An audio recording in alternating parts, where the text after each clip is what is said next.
নমস্কাৰ বন্ধুসকল, আজি মই ওলকচু বনাবলৈ লৈছোঁ। ওলকচু মাংসৰে বনাম, লোকেল মাংস।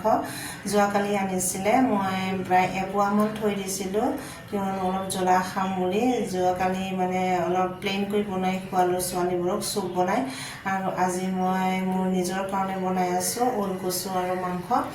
মানে ওলকচুটো এই কাৰণে খোৱা হয়, ভাদ্ৰ মাহত আমাৰ যি ডিমাচা কমিউনিটিৰ মানুহে যে গাৰ বিষ, চৰ্দি, জ্বৰ এইবোৰ সৰু সুৰা বেমাৰবোৰ বোলে ভাল হয়। সেইকাৰণে এই মাহত, ভাদ্ৰ মাহত প্ৰায় এই পাচলিটো খোৱা হয় আৰু আমাৰ। সেইকাৰণে মই এপোৱামান মাংসত এটা আধা কেজি ওজনৰ ওলকচু কিনি আনিছিলোঁ। তাৰপিছত আজি সুবিধা পালোঁ, বনালোঁ আৰু আজি দুপৰীয়াত পিঁয়াজটো মই এনেকুৱা নৰ্মেলি যেনেকুৱা মাংসবোৰ কৰে, ভাজি কৰে, তেনেকুৱা ভাজি কৰি লৈছোঁ। আৰু মই ইয়াত সকলো গোটা জিৰা, আদা, নহৰু এইবোৰ, গোটা জিৰা, জালুক এইবোৰ ব্যৱহাৰ কৰিম। পাউডাৰ কৰি মই ব্যৱহাৰ নকৰোঁ আজি। গোটা জিৰা আৰু আদা, নহৰু এইবোৰ গোটা গোটা যদি পিচি কৰে বেছি টেষ্ট লাগে, নহয় জানো? সেইকাৰণে এই পেকেটত পোৱা পেষ্টবোৰ যিয়েই হওক ইমান সোৱাদযুক্ত নহয়। আৰু ওলকচুটো সকলোৱে জানে ঔষধি গুণ থাকে, আৰু সেইকাৰণে আমি যিমান পাৰে অলপ চিম্পুলত ভাল কৰি বনাই খাব পাৰিলে ভাল।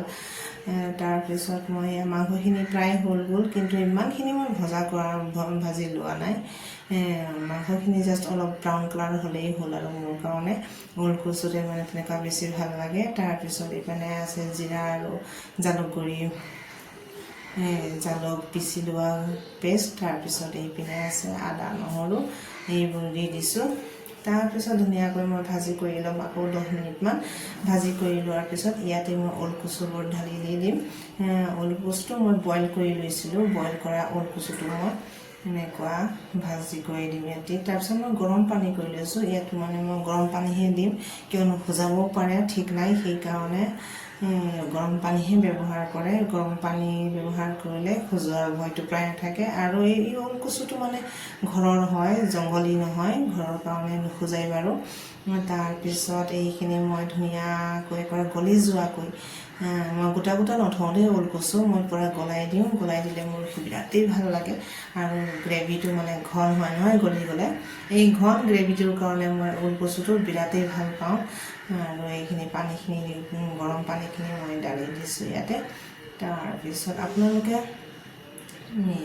মিট মছলা এইবোৰ দিলে দিব পাৰে, কিন্তু মই দিয়া নাই, কিয়নো মিট মছলা দিলে আপোনাৰ যি জালুকৰ টেষ্ট সেইটো মানে প্ৰায় নাইকিয়া হৈ যায়, বেলেগ এটা চেণ্ট হৈ যায়।